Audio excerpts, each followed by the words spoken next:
Hello guys, അപ്പോൾ നമ്മുടെ ഇവിടെ ഒരു പുഞ്ചപ്പാടമുണ്ട്. അവിടെ നമ്മളിന്ന് മീൻ നോക്കാനായിട്ട് പോയതായിരുന്നു. നമ്മൾ ചെന്നപ്പം അവിടെ കുറച്ച് ചേട്ടന്മാരൊക്കെ നിന്നിട്ട് മീൻ പിടിക്കുന്നുണ്ട്. നമ്മൾ കുറച്ച് നേരം അവിടെ നിന്ന് നോക്കി. അപ്പോൾ അവർ പിടിച്ചിട്ട് ഇതായി ഒരു ബക്കറ്റിലിങ്ങനെ നിറയ്ക്കുന്നുണ്ടായിരുന്നു.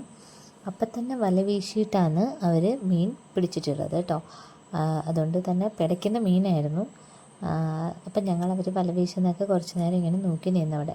ചെറിയ ചാറ്റൽ മഴ ഉണ്ടായിരുന്നു, ചെറിയ തണുത്ത കാറ്റുണ്ടായിരുന്നു. പിന്നെ ഇത് അവർ വല വീശുന്ന കാണാൻ നല്ല ഭംഗിയുണ്ടായിരുന്നു കേട്ടോ. അതിൽ 2 ചേട്ടന്മാർക്ക് കുറവായിരുന്നു കിട്ടിക്കൊണ്ടിരുന്നത്. എനിക്ക് തോന്നുന്നു അവർക്ക് ഇതിന് മുന്നേ നല്ലപോലെ കിട്ടിയിട്ടുണ്ട്. അതാണ് ഈ ബക്കറ്റിൽ കാണുന്നത്. അതിന് ശേഷം ഇപ്പം ഞങ്ങൾ ചെന്നിട്ട് ഞങ്ങൾ കാണുമ്പോൾ അവർക്ക് ഇത് ഇത്രയൊക്കെ കിട്ടുന്നുണ്ടായിരുന്നുള്ളൂ. ഈ ചേട്ടനും അങ്ങനെ തന്നെയായിരുന്നു കേട്ടോ. അധികം കിട്ടുന്നതായിട്ട് തോന്നിയില്ല. പക്ഷേ ഇതെൻ്റെ നിൽക്കുന്ന ഏട്ടനെ കണ്ടോ, ഏട്ടന് നല്ലപോലെ കിട്ടുന്നുണ്ടായിരുന്നു മീൻ. അങ്ങനെ ഞങ്ങളവിടെ നിന്ന് കുറച്ച് നേരം അവർ മീൻ പിടിക്കുന്നതും വല വീശുന്നതും വല കുടയുന്നതും മീനെ പെറുക്കി ബക്കറ്റിലിടുന്നതും ഒക്കെ ഇങ്ങനെ നോക്കി നിന്നു. പിന്നെ നമ്മൾ അവിടെ നിൽക്കുമ്പോൾ അവർ പറയുന്നുണ്ടായിരുന്നു അധികം ഒച്ച ഉണ്ടാക്കാൻ പാടില്ല, മീൻ വലയിൽ കയറൂല എന്നൊക്കെ. നമുക്കിതിൻ്റെ പിന്നിലുള്ള സയൻസ് ഒന്നും അറിയില്ലല്ലോ. അതുകൊണ്ട് നമ്മൾ മിണ്ടാണ്ട് കുറച്ച് നേരം അവിടെ നിന്നു. ഈ ഏട്ടൻ്റെ വലയിൽ നോക്കിയാൽ നമുക്ക് കാണാം മീനിങ്ങനെ നിറച്ചുണ്ട് മീൻ കേട്ടോ. ചെറുതായിട്ട് അനങ്ങുന്നതായിട്ട് കാണാം. ആ ഏട്ടനാണെന്നുണ്ടെങ്കിൽ ഇവിടെ ഇട്ടല്ല അത് കുടയുന്നത്, അവിടെ തന്നെ ഒരു സൈഡിലിട്ടാണ് അത് ചെയ്യുന്നത്.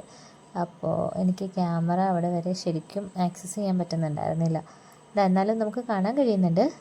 ഇതാണ് ആ ഏട്ടൻ്റെ വല കുടഞ്ഞ മീൻ. അതും പുള്ളിക്കാരൻ തന്നെ അപ്പുറത്തിരിക്കുന്ന ബക്കറ്റിനകത്തോട്ട് തന്നെയാണ് കേട്ടോ ഇടുന്നത്.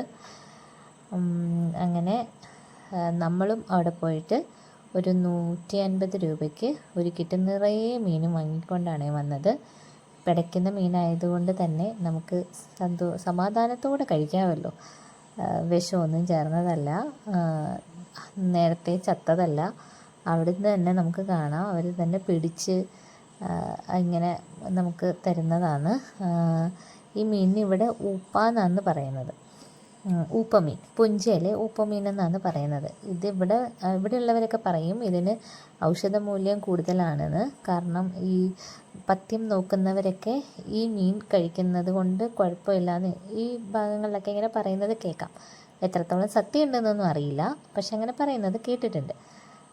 അപ്പോൾ ഇതാണ് ഇന്നത്തെ കുട്ടി വ്ളോഗ്. വീഡിയോ ഇഷ്ടപ്പെട്ടിട്ടുണ്ടെങ്കിൽ ലൈക്ക് ചെയ്യുക, ഷെയർ ചെയ്യുക, സബ്സ്ക്രൈബ് ചെയ്യുക. അപ്പോൾ ഇനിയൊരു വീഡിയോ ആയിട്ട് കാണുന്നവരേക്കും ബൈ.